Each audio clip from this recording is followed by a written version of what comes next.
Hello and welcome to Channel 17's Town Meeting Television and another in our 2019 live candidate forums. On today's show, City Council candidates for our Central District. I'm pleased to be sharing the stage tonight with incumbent Jane Knodell running as an independent. We have Democrat Jared Carter and also progressive Perri Freeman. I wanted to make sure I got that right. Yep. Pleasure to share the stage with each of you. Thank you for your willingness to serve our great city and for your continued service. Our forum begins with 60-second opening candidate statements, followed by a round-robin question and answer forum. This is an opportunity for you, our viewers, to dial in and ask questions of our candidates themselves. That number is 862-3966. And now on to our opening statements from our candidates. Ladies first, Jane Knodell, will begin with you. Thank you very much, Matt, and thanks to Channel 17 for hosting the forum. Good to see you guys. We're fresh off of last night's NPA, so we're all warmed up. So I'm running because I'm really not done fighting for the issues that I believe in, and I believe I have qualifications for this position based on my 20 years of service as a city councilor since 1993. If I'm reelected, my top three priorities will be first, continuing to build the third sector social housing model of housing, which provides permanently affordable housing to people on very low and moderate incomes. That's an essential for if our future city is going to be really inclusive. Secondly, securing the future of community organizations that serve our seniors, our new Americans, and our families and youth. And finally, to find alternatives to the property tax so that we can maintain a high level of public services without pricing low and moderate people out of the city of Burlington. Very good. Perri Freeman, your opening statement, please. Sure. Yeah, thank you all again, folks, for being here tonight, and thanks to folks tuning in. My name's Perri Freeman. I'm running as the progressive candidate, and I'm running because I believe strongly in the values of equity, of fairness, and that everyone deserves a seat at the table. And the reality is that we have what's really a rigged economy.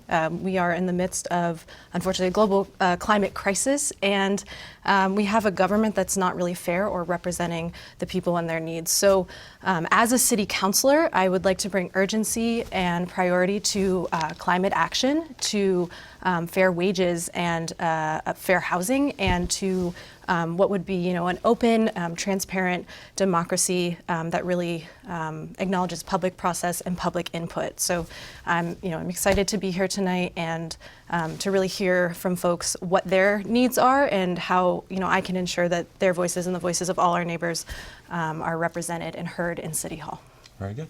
Jared Carter, your 60-second open statement, please. Great. Thanks, Matt, and thanks to both of you for being here. I'm glad you're feeling fresh. It was a late night for me. But I am glad to be here and have the opportunity to share the stage and chat with folks. My name is Jared Carter, and I'm running, obviously, for Central District as a Democrat. I'm the father of two young children. In fact, I left movie night at Sustainability Academy. They were watching Hotel Transylvania 3 and came down here for this. So I'm thrilled to be here. I'm running because Burlington needs to lead. And I think we've lost some bounce in our step in recent years. And my basic platform is actually quite simple. It's this idea that Burlington leads when we do two important things. Number one, we invest in people. Not out-of-state corporations, not development projects that are too big to fail. And number two, that we protect public assets and public spaces. We've invested too much in Burlington Telecom and our downtown to give up those public assets. The democratic control that comes with them, we simply cannot afford to sell those off to the highest bidder. And that's very important to me, and I think very important to the future of this great city.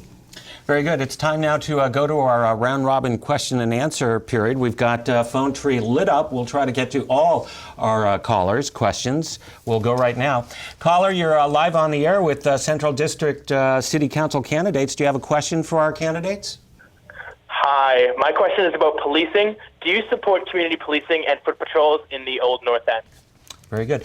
Perri Freeman, we'll begin with you with that question. Sure. So yeah, policing and unfair policing and police brutality is a huge issue. I have heard about the concept of community policing and wanted to do some research into it to really understand whether that would be something that would benefit folks, especially people who are typically marginalized or targeted by unfair policing, so folks who are experiencing maybe homelessness or mental health issues, people of color.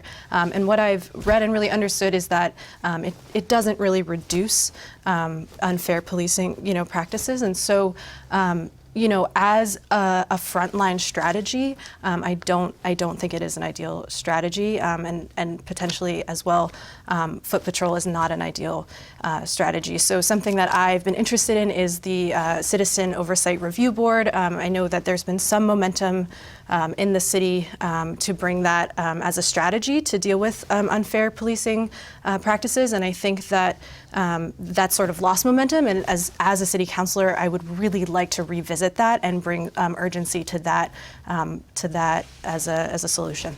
60-second response, Jared Carter, about community policing, foot patrols, et cetera, in the Old North End. Absolutely. We need more foot patrols. We need more community policing. I greatly appreciate when law enforcement comes by in the summer, knocks on my door, and leaves a flyer or introduces themselves to me. I think that's just critical. I think historically that's what policing has been. I am very concerned, though, when I see us moving towards a police force that often looks more like a paramilitary force. And so the community piece, being at the door, knocking on the door, meeting people, I think that's critical. Police have a hard job to do. That being said, I don't think there's anybody at this table that's worked as hard to make sure that law enforcement isn't accountable. As a civil rights attorney, as a constitutional rights attorney, I've dedicated my life to that. And so I think that's equally as important. Okay. Jane Knodell, your thoughts on community policing in the Old North End and foot patrol? Yes, thanks, Matt. Picking up on Jared, I think there's no one at the table who has worked as hard as I have to get community policing and foot patrols in the Old North End. The summer that Chief Del Pozo came to Burlington, we had something very close to a drive-by shooting on North Street, and innocent bystanders were almost caught up in that violence. I organized with Councilor Moore a large community meeting at Sustainability Academy where we told the chief, there are many, many people in the room, very diverse room, that this is not okay, that we want to take North Street back for the whole community, and it was not a safe space. And after that, the city did significantly, it cost money. We had to increase funding for the police, but what I hear from constituents is they are very happy to see the foot patrols to form relationships with the police. The police are also exploring alternatives to force. And I think that they would want everyone to understand that they see force as a last resort option. Okay. We're going to move right on. The phone tree is lighting up. Caller, you're live on the air with East District, or rather Central District candidates. Do you have a question for them? Caller? We'll move right on to our next caller here. Caller, you're live on the air with candidates from the Central District. Do you have a question for our candidates? Caller? Well, we'll move on to our next one. If you happen to be disconnected, please dial back and we'll try to get to your question. Caller, you're live on the air here with candidates from the Central District for City Council. What's your question? Hello? Hi. Yes, I'm talking to you. Do you have a question for your City Council candidates? I'd like to ask a question for all the candidates about their understanding of the municipal tax rate. What is the municipal tax rate, and how, in your understanding, does this impact people's lives? Okay. Municipal tax rate. Jared, that begins with you. Yeah, well, I think the municipal tax rate obviously has a huge impact on people's lives. I think particularly the working people, the young people that are trying to make a go of it in the Old North End, the new American families that I see moving in and really making the community vibrant. And so I think we do need to look for alternatives to increasing the municipal tax rate. And I think one of the places that we can look is to those community members among us who can afford to pay a bit more. I think we can look at ways to increase taxes on luxury items, luxury cars perhaps, some services. I'm a lawyer. I know lawyers charge a lot of money. I think there's ways we could tax that service, and I think that would impact only the highest earners and those that are most able to pay. And I think we could deal with the increasing municipal tax rate that way, and that would in turn, I think, really help those among us who are the working people, the young people, the new Americans who we really need to be investing in. So I'm just going to ask a follow-up question on that. Do you then support the general city tax rate increase that will be on the Burlington city ballot? No, I don't. I don't think that's a wise approach for us to take. As I said, I think when we bring people together as a community, there's no problem we can't solve. I think that's the common creed. And so my advice would be to look elsewhere for those funds. Obviously, we need to fund vital city services, but I think we can be creative. I think we can find ways to not impact the working people, the elderly, the young folks that are trying to make a go of it, despite the fact that they're drowning under student loan debt. Jay Knodell, your thoughts on the Burlington city tax rate? Yes, so the question was, what is the tax rate? Right. And the overall municipal tax rate is 83.5 cents per $100 of assessed value. Within that tax is broken down into different component parts. The question, too, relates to the general city tax rate versus dedicated taxes for streets, police and fire, and so forth. That tax is 25.6 cents, and the question on the ballot would increase the maximum that tax by 1.25 cents, which is a very small percentage increase. I'm on the Board of Finance. In early January, we saw a budget gap that would have required a 5-cent tax increase. And I was one of the voices that said that we need to bring that tax rate down. We need a much smaller tax, and we found creative ways to get the tax rate down. I'm supporting this because I couldn't identify anything I was prepared to cut in order to eliminate any tax rate increase at all. However, we are committed, the Board of Finance is committed, and I hope I'll be there to help work on this, that if we don't need all of the 1.25 cent additional taxing authority, we won't use it. So we're going to keep working. Perri Freeman, your thoughts then on the city tax rate and the ballot item, et cetera, as the caller initiated? Yeah, so I do support the ballot item. Frankly, we are just overdue to have an increase. It's been quite a while, so this increase allows us to have a sort of a general level of revenue to when we do have these larger capital expenditures. It's a smart governance practice overall. Unfortunately, across the board, taxes in general, and I think some other folks have mentioned this, but do overly burden middle and lower income folks. And I think as a progressive and as someone who wants to support working and low income folks, we do have to find ways to not create taxes that are unfair, that are regressive, and ultimately place more of a burden on folks who are already trying to make ends, or struggling to make ends meet.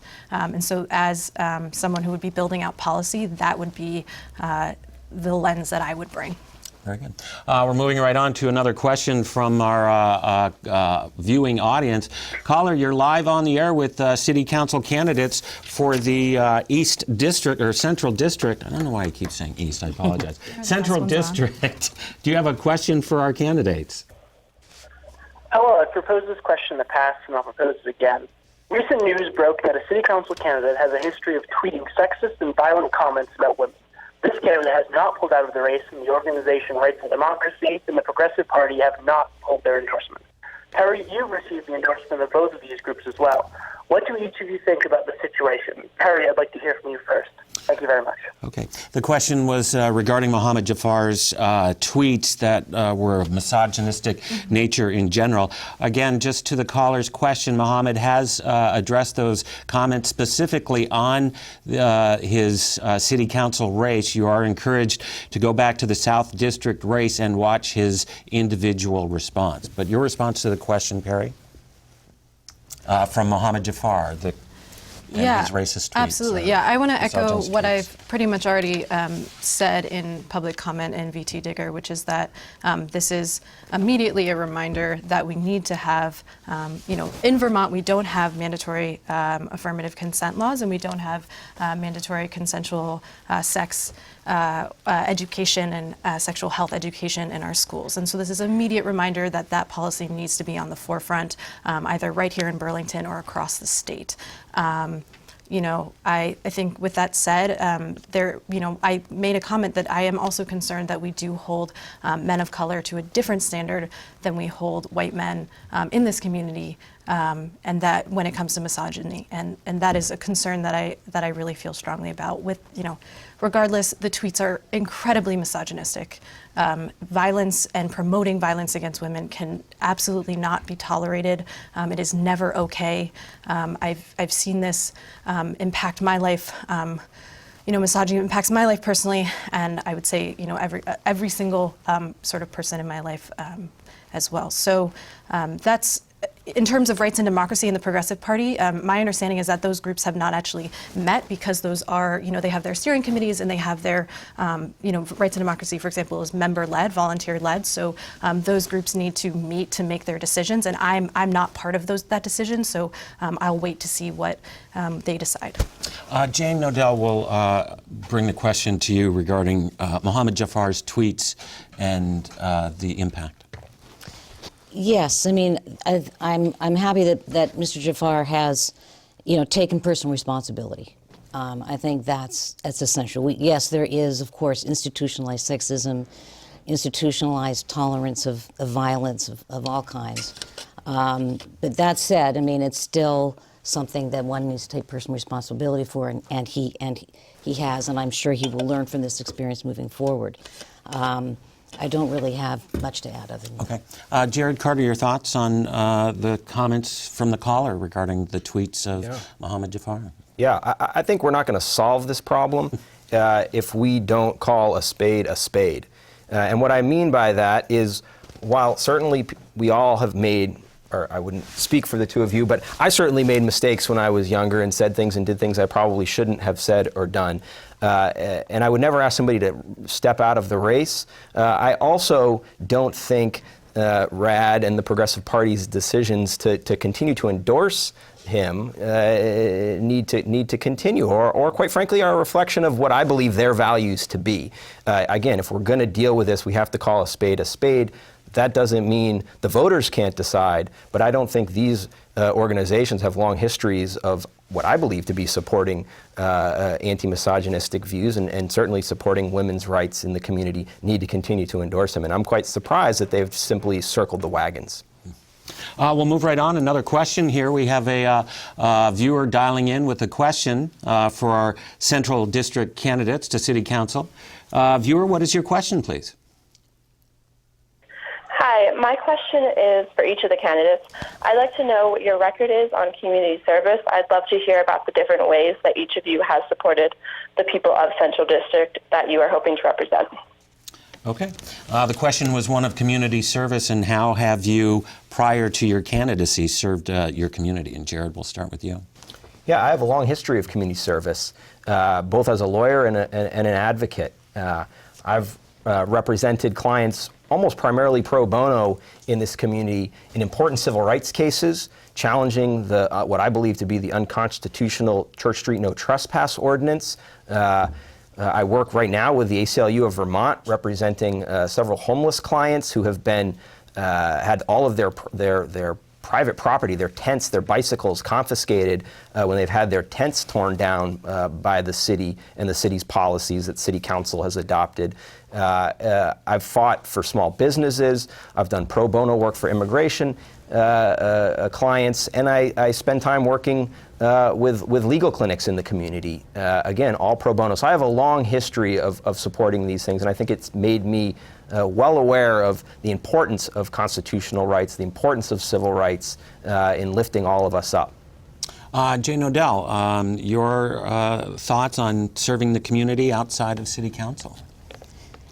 Well, most of my community service is through my work, has been through my work as a city councilor. And so I want to talk about that.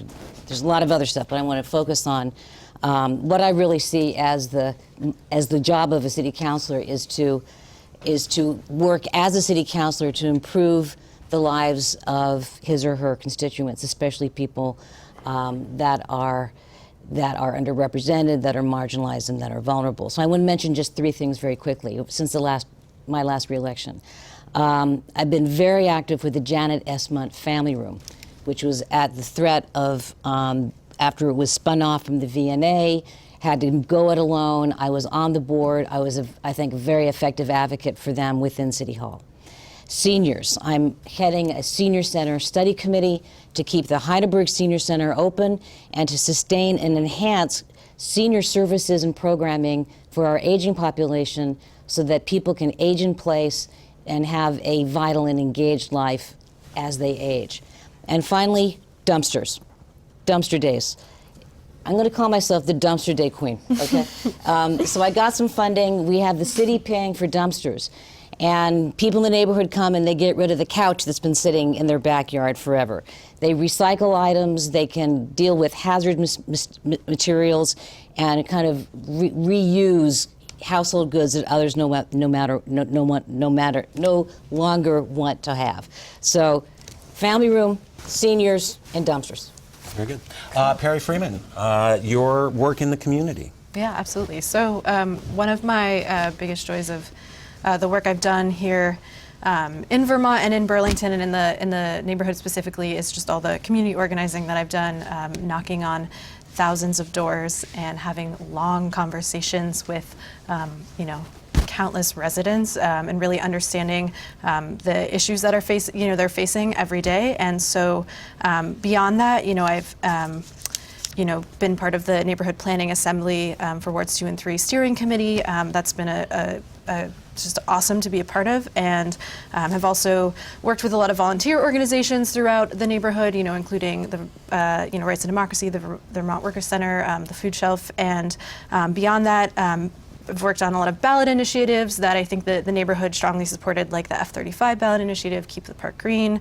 I worked on the luxury tax ballot item that would have brought additional revenue to the housing fund, and I think these are all things that directly benefit the needs and the priorities of the neighborhood, and I continue to look forward to that kind of work. Wonderful. We're going to actually touch a little bit on some of the topics that you just raised here, and it has to do specifically with ballot questions. It's in the news a lot lately, and Jane Knodell will begin with you with this question. Do you believe that the city is handling the ballot questions appropriately, or do you think all citizen advisory questions should automatically go on the ballot? So I think that the city can improve the way it's handled advisory ballot questions. Right now, residents who want to get a petition before the people start out working with the city attorney to try to find a question that is going to pass muster. And unfortunately, what's happened is a question has proceeded beyond that phase of legal review, strictly legal review. And then much later in the process, some concerns get raised that are often legitimate concerns about a lack of clarity about the way that the question is worded. So I think that we need a much better process for working with petitioner groups to come to an agreement on what is going to be a good question, a well-framed question, very early on in the process. I think that will, if we make that change, I think a lot of the hiccups that we've had with the F-35 ballot question and also with the Keep the Park Green question would not have taken place. But I would still go to keep the city council in the role of actually taking the action to put it on the ballot. Perri Freeman, your response to the city ballot questions. Do you think the city council is handling the process appropriately? Should all advisory questions automatically go on the ballot? What's your feelings on this? Yeah, so I think I've been frustrated with the way that City Council has dealt with a lot of publicly and citizen-led ballot initiatives. These are really just advisory ballot items. They are non-binding, and to me, that's really a good opportunity for a temperature check, so to speak. I would have really liked to have seen the Keep the Park Green make it onto the ballot. I was glad that the F-35 ballot item made it onto the ballot, but I've just been frustrated with the lack of the support that a lot of the council has shown for citizen-led initiatives. I think in terms of, and with exceptions to things that are outrightly hateful or illegal, of course those cannot be green-lighted, but of course then also the city attorney, that's part of that process. I think in terms of the clarity in the wording, I agree that there could be some sort of independent way to audit whether the wording of it is misleading or to make sure that it's clear. Unfortunately, I feel like we also have ballot items that come from the council that are also can be very confusing, and I felt like this about ballot item number 4, which is a city charter change to the downtown improvement district.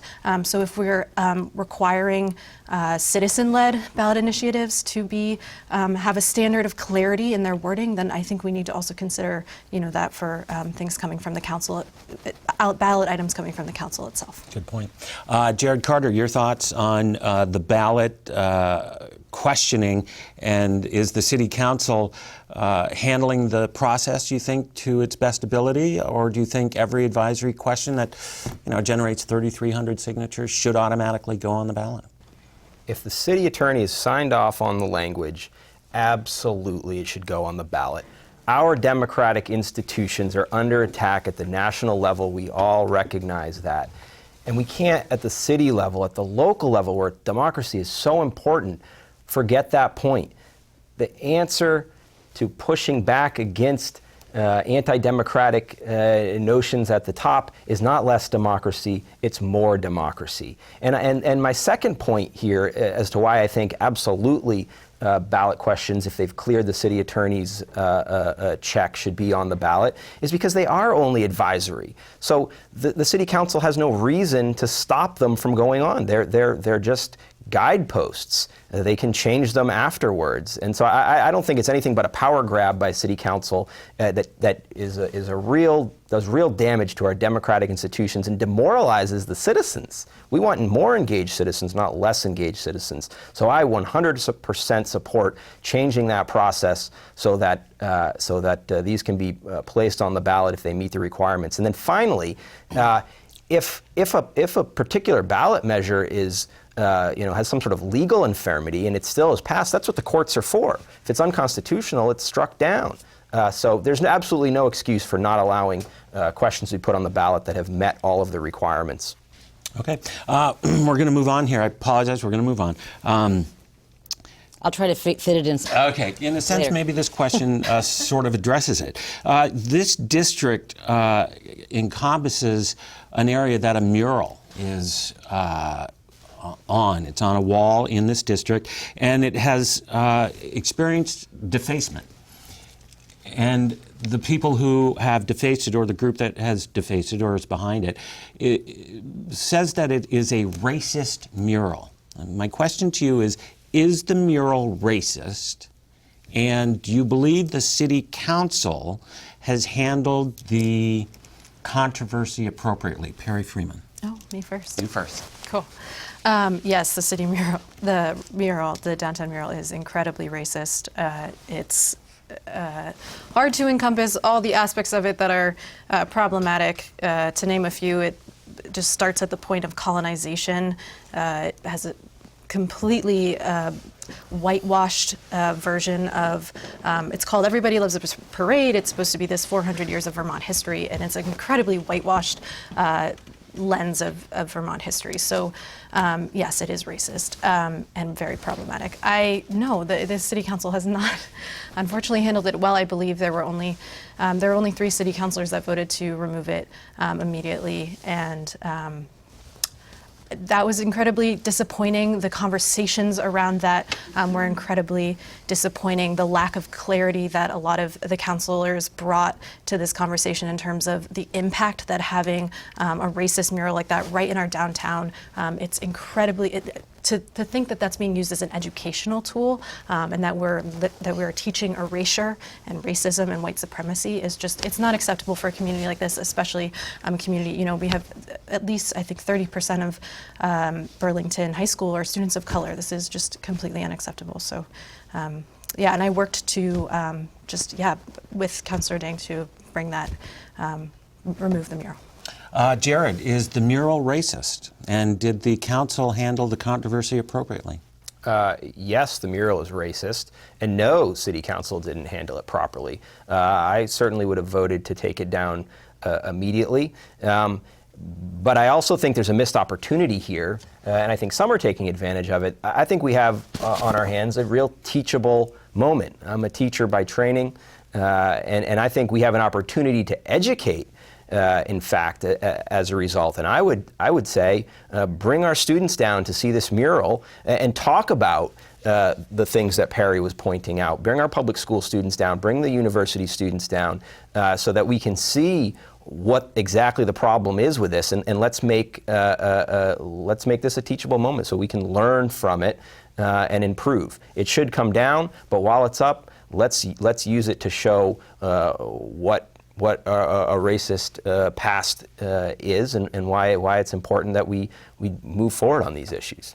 Jay Knodell, the Everybody Loves a Parade mural. Yeah. Is it racist? Yeah, I think it is racist. It misrepresents our history and the impact of capitalist expansion on Native Americans and on enslaved peoples of color. I want to think everyone needs to understand that there was never a question before the council, should the mural be removed immediately? There was no vote on that question. At the end of the day, we had a resolution that had that said that our goal is to remove the mural by 2022. Okay. There had been an amendment to remove that clause. That amendment failed. I voted against that amendment because I thought it was better to have a specific date by which it would be removed versus a resolution that was altogether silent on removal, much less on a date of removal. So just to be clear, there was never a vote about whether or not it should be removed immediately. Okay. That might have been implicit in some people's minds, but we don't vote on what's in people's minds. Okay. We vote on what's on the paper. So Perri has a follow-up, but I'm going to actually ask it in a follow-up question myself here. So what should happen to the mural after 2022 when it comes down? Perri Freeman. Oh, well, I don't know if I can bring your question into your answer. It did, yes. But Councillor Pine and Councillor Dang and Councillor Tracy, I believe, voted because creating the date of, I understand 2022 would mean that it would not come down sooner. And I think that is, that strategy makes sense, and that's how I would have voted. Based on my understanding of the VERA laws, it can't actually, unless the artist, which I don't think he will allow for it to be completely removed, it just has to be it can't be taken down, it has to be put somewhere else. And so I think to the point of public education, I think, and there were aspects of creating public education and placards around the problems with the mural. When it is moved, that needs to be part of its new placement, is education around its problems. Jared, you've intimated a little bit about it, but I mean, what should happen to the mural after it's scheduled to come down? Yeah, well, first of all, I would just say, if I would have been on City Council, I would have proposed a resolution to take it down immediately. So if that wasn't before the council, had I been on council, I would have made that resolution. But absolutely, it's there, and we need to take advantage of it. And I know that maybe sounds odd, but and I've talked to school teachers at Sustainability Academy, where my son is a student, about bringing students down to educate them about our past, about this history, so they can see with their own eyes what's wrong with that mural. That's what we should be doing as long as it's up. And I think let's put up a new painting. Art's a wonderful thing. Church Street Marketplace, which should stay in the public domain, should be covered with art. So let's put up a new mural that really reflects our history. Jane, what Yep. should happen to the mural? I need once to it get back comes into down? the voting. I just wanted to say that I very much respect the positions of Councilor Jang, Tracy, and Pine. And if I had to do over again, I would have asked for a recess, because I think that I wasn't quite understanding the thinking of my colleagues in the way that they voted. And I think that I'm fundamentally aligned with them. I'm not sure there's all that much disagreement on the council. The mural could be relocated before 2022, okay? And I think that we should work to relocate it before 2022. As Perry pointed out, you have to find a place to do it. So I think the thinking is, let's go find a place, and if we can find a place, we should commit ourselves to removing it earlier than 2022. One last thing is that we had a bad process that night, in the sense of the lead sponsor of the resolution, Councilor Shannon, substituted a new version of the resolution at like 3 o'clock the day of the meeting. So it's one of those things, let's go back, that's, kind of, things never work well when there are a lot of changes at the end. The public can't see what you're doing, so the process was not great. Okay. We're going to move on here to a question that is of great importance to us here at Channel 17 in Public Access. In July, the Federal Communications Committee, Corporation, FCC, is considering doing away with the rule that requires cable viewers, to pay $3, a cable access fee, which funds public access channels around the state. And if that law is scheduled to go away, potentially 100 people in the state of Vermont could lose their jobs, those here at this station, in fact. Our question is, where is the funding for public access? Do you have ideas? Where should we be looking for future funding? And we'll begin with you, Jared Carter. Yeah, absolutely. So the first thing I think that anybody that believes in public access television should know is under the rulemaking processes that the FCC and other agencies go through, there should be an opportunity for public comment. So all of us, and I think the city, and maybe the city could take a leadership role in doing this, educating citizens about the opportunity for public comment so that the FCC does not do this. We should engage. If indeed the FCC moves forward and cuts funding, then I think we as a city come together, City Council and the administration, and use our bully pulpit to first lobby our congressional delegation to push back, and our State House representation in Montpelier to find funding, and then we do whatever we can as a community to supplement that at the city level. But there's no doubt in my mind that we need to come up with funding. We will come up with funding. But citizens should know they can get involved in the public comment process as this moves along. Jay Knodell, the future of funding for public access channels. Is it a city responsibility, a state, a combination? Where's the funding going to come from? That's a great question, Matt. I've been on the board of CCTV, so I'm fairly familiar with the direct impact of the declining cable revenues and the change in the rule. In the short term, we need municipalities to step up. And as a member of the Board of Finance, I've brought this forward, and they're asking for all communities to double what they're currently providing, which is still, I think, very, very affordable and very modest in relationship to the tremendous benefit that this provides.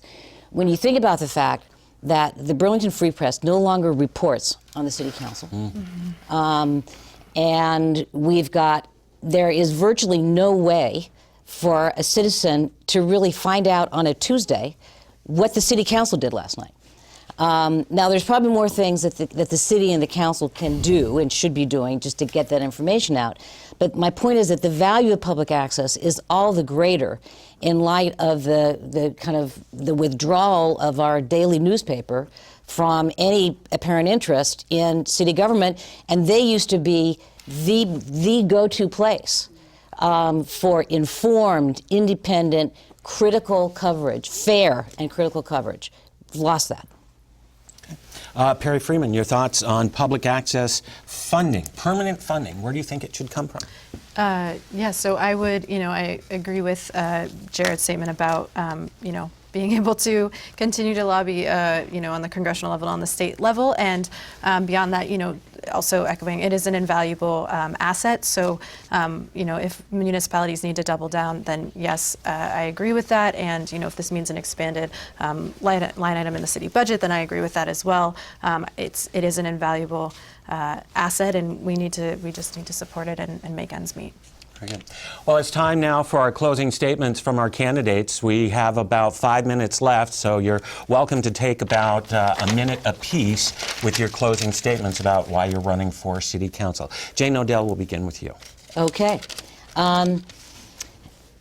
I am a proven, collaborative, knowledgeable leader in Burlington city government. And if you support me, I hope to go back and continue to support all the great work that so many citizen entrepreneurs are doing in the Old North End.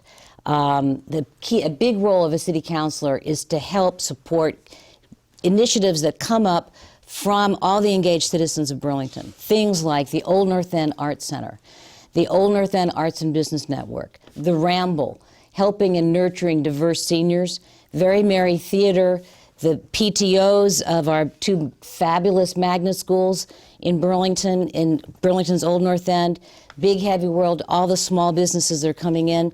I think that, my pitch would be that with my knowledge and experience, I can really kind of manipulate the levers, go and access the resources to help all this great work succeed.